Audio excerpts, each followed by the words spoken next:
गुरुजी राधे राधे जी। मैं दो लड़का के साथ में शादी करना चाहती हूँ। ये क्या हो गया? ये क्या सुन रहा हूँ मैं? दो लड़कों के साथ में शादी करना चाहती हूँ। किसकी शादी?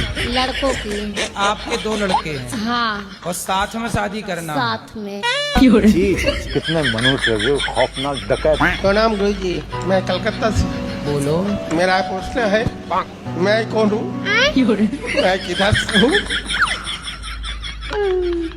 आप तो बता रहे हो कि आप कलकत्ता से आए हैं। मैं कौन हूँ? मैं पहले किधर था? आप कलकत्ता ही में तो थे ना? न, वो तो 2-4 दिन पहले, इसका पहले किधर था मैं?